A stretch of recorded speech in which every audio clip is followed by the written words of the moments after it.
வேலையை முடிச்சுட்டு வந்தாச்சு. என்ன ரெஸ்ட் எடுக்காமல் உட்காந்துட்டு இருக்க? கொஞ்ச நேரம் ரெஸ்ட் எடுக்கலாம்ல? வீட்டில் பால் காய்ச்சல்லாம் முடிஞ்சு எல்லா வேலையும் முடிஞ்சாதான் நிம்மதியாக நான் ரெஸ்ட் எடுக்க முடியும். அது வரைக்கும் இப்படி தான் உட்காந்துட்டே இருப்பேன். பால் காய்ச்சல் நல்லபடியாக நடந்துடும் சரியா. அதுக்கப்புறம் இந்த ஸ்வீட் பெட்டில் ஆர்டர் பண்ணல, லஞ்சுக்கு ஏற்பாடு பண்ணிட்டேன். சரி பரவாயில்ல, சொந்தக்காரங்களாம் வர்றாங்க, எனக்கு மனசு கேட்கல, சரிட்டு லஞ்சுக்கே ரெடி பண்ணிட்டேன் சரியா. ஓ அப்படியா? ஏங்க உங்களெல்லாம் காசு இல்லைன்னு சொன்னீங்களே, அப்புறம் எதுக்கு? நானும் எதுவும் நினச்சிக்க மாட்டேன். சொந்தக்காரங்க யார் என்ன நினைக்க போகிறா? இல்லைம்மா பரவாயில்ல இருக்கட்டும், நான் லஞ்சுக்கு ஏற்பாடு பண்ணிட்டேன், ஒன்றும் பிரச்சனை இல்லை. கம்மியானது அமௌண்ட் தான் சொன்னாங்க, ஸோ பிரச்சனை இல்லை சரியா. சரிங்க. ஷாப்பிங் எதுவும் பண்ணணுமா?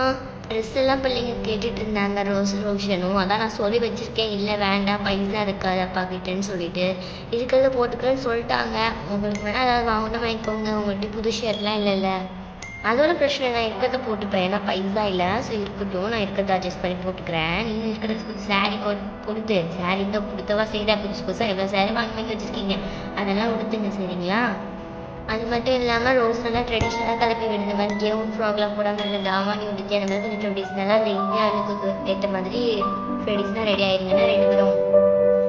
நாங்கள் கண்டிப்பாக ட்ரெடிஷ்னல் ரெடி ஆயிடும். அப்போ நீங்களும் ரோசனும் கூட ட்ரெடிஷ்னலாக ரெடி ஆயிருங்க. நம்ம நீட்டாக ஒரே மேட்ச் கலரில் ட்ரெஸ் கட்சா கூட போட்டுக்கலாம். சரிம்மா சரிம்மா. ஏன்னா இங்கே தான் இருக்கீங்களாம்மா? அம்மாவா சொன்னால் வீட்டுக்கு வந்துட்டு போனீங்களாமே. அப்படி ஜோதிக்கா வந்திருக்கீங்களோ? சரி அப்புறம் வெளியே போகிறேன், 2 பேரும் பேசுங்க. என்ன நான் வெளியே கொஞ்சம் வேலை விஷயமா போயிட்டு வந்துடுறேன். வந்து உட்காருங்க ஜோதிக்கா. வீடு யார் பிளானு? நல்லா இருக்குது, ஹாலு எல்லாமே பரவாயில்ல, நல்லா தான் கட்டியிருக்கீங்க. நான் என் வீட்டுக்காக பிளானே இல்லாமல் பெரிய வீடாக கட்டிவிட்டாங்க, அதாவது நல்லாவே இல்லாமல் நிற்கிது. ஐயோ சேரு கலந்து விழுந்துருச்சா? இந்த தங்கத்தை நிலந்தரலாம், அந்தந்து விழுந்துக்கிட்டே இருக்குது, சரி பண்ணணும். அப்படியா? எனக்கு கொடுத்துட்டு ஒரு புது சேரு வாங்கிட வேண்டியதானே? நானும் தான் வாங்கணும்னு நினச்சிக்கிட்டு இருக்கேன், சீக்கிரமே வாங்கணும். 3 பேர் தான் இருக்கிறோம், அதுக்கு தகுந்த மாதிரி வீட்டு கட்டாமல் பெருசாக கட்டி வச்சுட்டாங்க. ஆமாம், நாங்கள் வந்து 4 பேருக்கு சரி போதும் அப்படின்னு சொல்லி கட்டிட்டோம். ஒரு பெட்ரூம் இருக்குது, ஒரு கிச்சன் இருக்குது, ஒரு ஹால் இருக்குது, வெளியே ஒரு பாத்ரூம் இருக்குது. இது போதாதான்? ஏன் சரி உங்கள் வீட்டை உனக்கு நேரம் தான் கொஞ்சம் சுற்றி காப்பியா? ஏன்னா நாளைக்கு வேற பால் காய்ச்சி வச்சுருக்கேன், எல்லாம் குடும்பமாக வருவாங்க, வீட்டை சுற்றி பார்க்க முடியுமான்னு தெரியல. நான் வேறு வெளியே மட்டும் தான் பார்த்துருக்கேன், இப்போ ஹாலை பார்த்துருக்கேன். கிச்சனையும் ரூமை காட்டுவியாமா? நீ ஜோதிய கையில் என்ன இருக்கு, வாங்க சுற்றி காமிக்கிறேன்.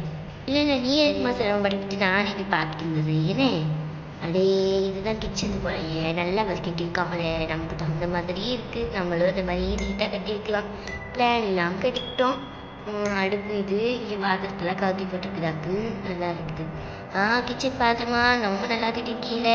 நான் பெட்ரூமையும் பார்த்துட்டு வந்துடுறேன். என்ன அடே இல்லை பெட்ரூமும் நல்லா இருக்குது, நல்ல பெட்ரூம் எடுத்து பிள்ளைகள் எடுத்து தூங்குது போல.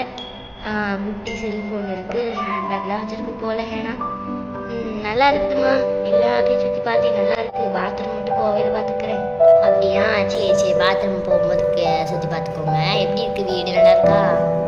அதெல்லாம் சூப்பராக கட்டியிருக்கியம்மா. நாளைக்கு பால் காய்ச்சி வச்சுருக்கீங்க, மத்தியானம் சாப்பாடா எப்படி? ஆமாம் சாப்பாடு தான், பிரியாணி தான், நான்வெஜ் தான் சொல்லியிருக்காங்க, வந்துருங்கன்னு. அடே அப்படியா? சரி.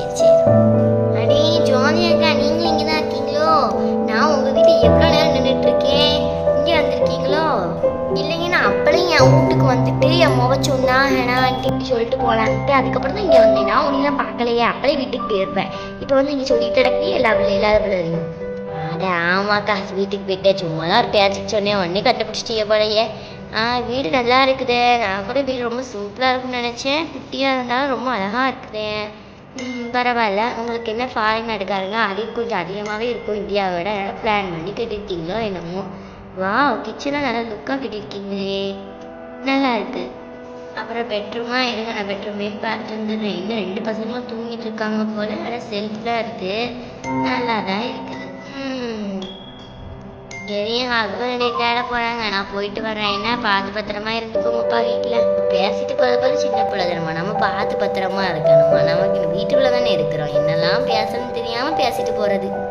அப்போ நான் வர்றேனே, அங்கே அனு தனியாக இருப்பதா. நான் போயிட்டு வரேங்கண்ணா. போயிட்டு வாங்க. என்னன்னா வந்துட்டு போயிட்டாங்க போல் எல்லாரும். ஆமாங்க, எங்கள் மத்தியானத்துக்கு மட்டும் நீங்கள் லஞ்ச் மட்டும் வாங்கிட்டு வந்துடுறீங்களா? ஏன்னா நாளைக்கு பால் காய்ச்சி இல்லையா, அதனால் முத பால் தான் காய்ச்சணும் அடுப்பில். அதனால நம்ம இன்றைக்கி எதுவுமே லஞ்ச் பண்ண போகிறதில்ல, லஞ்சும் டின்னரும் வாங்கிட்டு வந்துருங்க. சரிம்மா. ஹலோ ஃப்ரெண்ட்ஸ், பால் காய்ச்சி வீடியோ இன்றைக்கி மத்தியானம் அப்லோட் பண்ணிடுவோம், மறக்காமல் பார்த்துருங்க. சும்மா சாதாரணமாக இல்லைங்க, எங்களை எல்லாத்தையும் நீங்கள் ட்ரெடிஷ்னல் லுக்கில் பார்க்க போகிறீங்க. ஸோ மறக்காமல் வீடியோ ஃபுல்லாக பார்த்துருங்க என்ன. Okay bye.